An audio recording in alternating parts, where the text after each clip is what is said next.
बहुत सारे सवाल सुधांशु जी यहाँ पर खड़े हुए हैं। महुआ मांझी हैं, वो कह रही हैं कि बीजेपी के लोगों ने हमारे साथ भी बदसलूकी की, हमने तो शिकायत नहीं की। आम आदमी पार्टी के सांसद हैं, उनकी ओर से कहा गया कि वहां पर बदसलूकी करके और जिस तरह का माहौल करके अंबेडकर जी का अपमान करने का काम कर रही है बीजेपी। और अभी अभी पंकज शर्मा को आपने सुना, वो आप अरुण शौरी की किताब का हवाला देकर आपके ऊपर आरोप लगा रहे हैं अंबेडकर के अपमान का। इन तीनों ही सवालों पर जवाब सुधांशु त्रिवेदी जी। देखिए, पहले आपकी घटना के संदर्भ में मैं कहना चाहूंगा कि हम लोगों का एनडीए का प्रदर्शन मकर द्वार पे चल रहा था। अगर यूपीए का कांग्रेस के कार्यालय के पास प्रदर्शन था, वहां से यदि ये यहां पर आए थे तो एक निश्चित दूरी बनाकर, अब पार्लियामेंट के अंदर तो कोई पुलिस है नहीं, नॉर्मली तो अगर दो ग्रुप आ रहे होते हैं तो पुलिस रोक देती है। अब यहां तो अपने आप संयम रखना चाहिए था, एक 10-20 फीट की दूरी पर खड़े रह के आप अपना नारेबाजी करते और जब सदन को शुरू होने में 5 मिनट रह जाते आप जा सकते थे। कल इनका प्रदर्शन था, हमारे सांसद अंदर जा रहे थे ना, बगल का रास्ता है, रैंप है, उससे आप अंदर जा सकते हैं। मगर सीधे आकर ये विपक्ष के सांसद ही हमारे सांसदों की भीड़ में आके घुस गए, तो बहुत साफ दिखाई पड़ रहा है। इसमें कहीं कोई किंतु परंतु की बात नहीं है कि आप सीधे आक्रामक शैली में आकर अंदर आए। इसका अर्थ हुआ कि अव्यवस्था करना आपका उद्देश्य था। दूसरा, पिछले कई वर्षों से सदन के अंदर जो आचरण दिखाई पड़ा है, जिसमें कि उपसभापति के ऊपर, याद करिए किसान आंदोलन के समय बाकायदा हरिवंश जी ने लिखित में दिया था कि उन पर हिंसक हमला किया गया, माइक तोड़ना, किताबें फेंकना, टेबल के ऊपर चढ़ना, तो सदन के पटल पर भी यह आचरण देखा है। सदन के बाहर सबने आते हुए देखा कि वो लोग आए और सीधे इस भीड़ में घुस गए। तो मानी हुई बात है कि उनका उद्देश्य अव्यवस्था उत्पन्न करना था। उसका मुख्य कारण यह है कि कल गृह मंत्री जी ने जिन तथ्यों, तर्कों, प्रमाणों के आधार के ऊपर इनका चेहरा बेनकाब किया था, अब उसके बाद खिसियाने के अलावा कोई विकल्प नहीं था। और मैं एक और बात कहना चाहता हूं चित्रा जी, वहां मीडिया के लोग उपस्थित थे, हमारे लोगों ने जो प्लेकार्ड लगा रखे थे, हर प्लेकार्ड में कोई ना कोई फैक्ट था।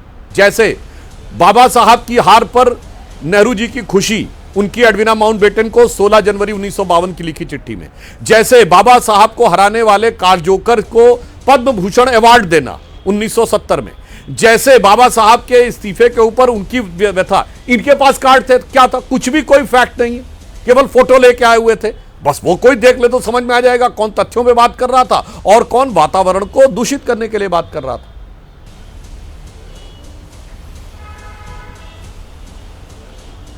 लेकिन आप लोगों के ऊपर आरोप लग रहे हैं और राहुल गांधी समेत मल्लिकार्जुन खड़गे जी को भी चोटें आई हैं। वो कह रहे हैं कि बीजेपी के सांसदों ने ही धक्का मुक्की की है वहां पर। मैं तो बहुत साफ कह रहा हूं, चलते हुए विपक्ष के सांसद हमारे सांसदों के प्रदर्शन के बीच में घुसे, हां या नहीं, तो फिर किसका इंटेंशन गलत था? इसमें तो कहीं कोई मतलब किंतु परंतु की गुंजाइश नहीं हो। दूसरा, मैं कहना चाहता हूं, जिस परसों ये बात कर रहे हैं, जिस समय गृह मंत्री जी भाषण दे रहे थे तो सारे लोग सदन में उपस्थित थे, खड़गे जी को इंक्लूड करके। किसी ने कोई आपत्ति की क्या? ना, कोई आपत्ति नहीं की, कोई नारेबाजी नहीं की, कोई वॉकआउट नहीं किया। उसके बाद बाहर निकलने के बाद मैं पूछना चाहता हूं, वहां पे बुद्धि का बल्ब नहीं जला जैसे ट्यूबलाइट देर में जलती है, या सब समझ रहे थे? क्योंकि पूरा भाषण देखिए तो कहीं कोई आपत्तिजनक बात लग नहीं रही थी। फिर बाहर जाके कहीं ऐसा तो नहीं कि सोरस सीक्रेट सर्विस से कोई सिग्नल आया रात में और उसके बाद 12 सेकेंड की क्लिप निकालकर 12 घंटे के बाद आंदोलन करना शुरू किया और खड़गे जी ने 12 बजे रात तक का नोटिस दे दिया।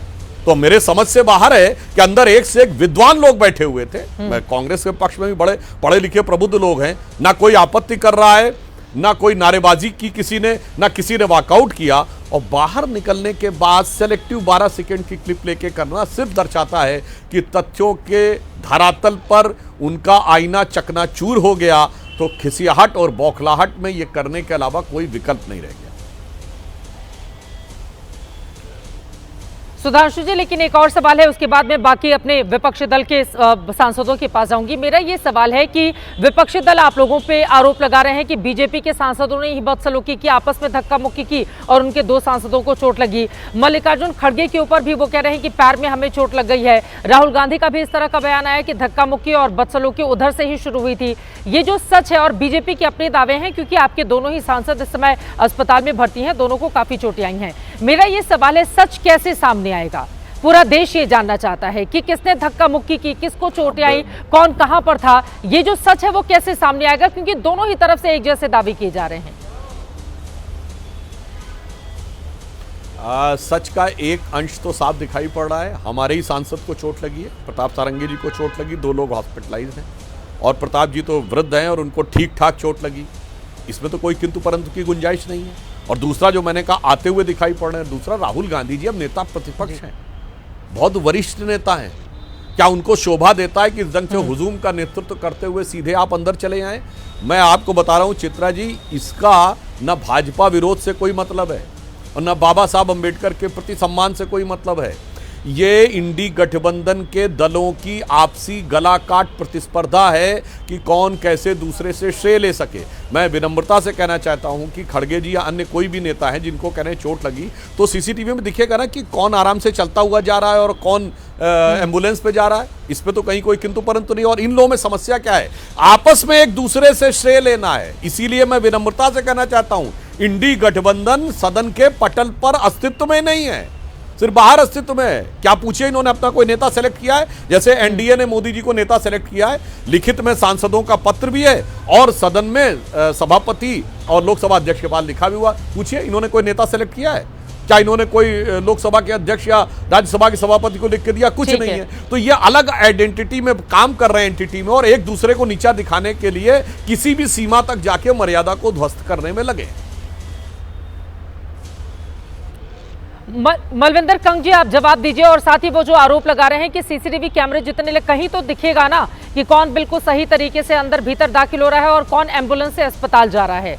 कम से कम सांच कुआंच नहीं, इन तस्वीरों पर तो कुछ किंतु परंतु नहीं किया जा सकता है। वो तस्वीरों तो दिखनी चाहिए ना। या फिर सिर्फ चूंकि बीजेपी के नेताओं को चोट लग गई है, बीजेपी के लोग आरोप लगा रहे हैं, तो इधर से भी अब आरोपों की एक नई फहरिस्त सामने रख दी जाए।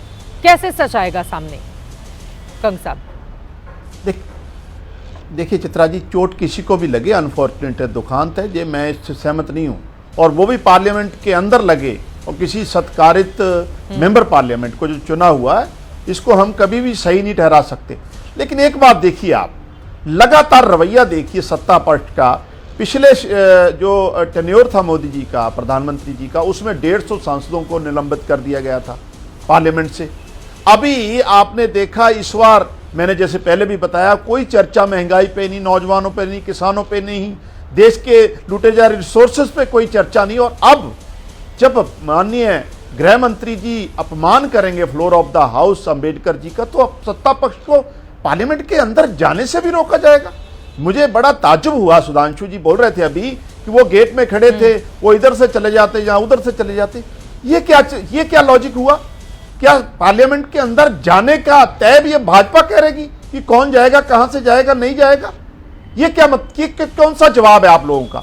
पार्लियामेंट में चुने हुए नुमाइंदे जा रहे हैं विरोधी पक्ष के, तो उसको जाने से भाजपा के लोग रोकेंगे और धक्का मुक्की करेंगे।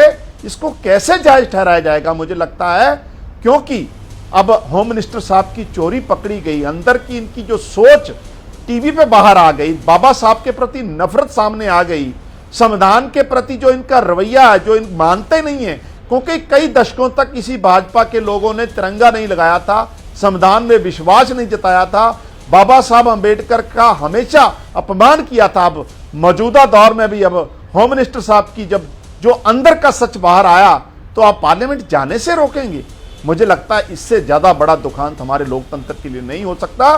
मुझे लगता है अभी भी प्रधानमंत्री जी को रियलाइज करना चाहिए और तमाम जो 25 दिन का जो पूरा सेशन हमारा सदन, हमारे जैसे जो नए लोग सोच के आए थे, अपने लोगों के मुद्दे उठाएंगे, देश के लोगों की बात करेंगे, उनको बोलने तक नहीं दिया, सेशन चला नहीं।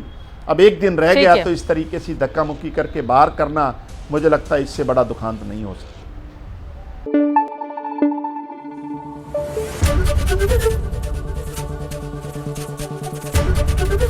एबीपी न्यूज आपको रखे आगे।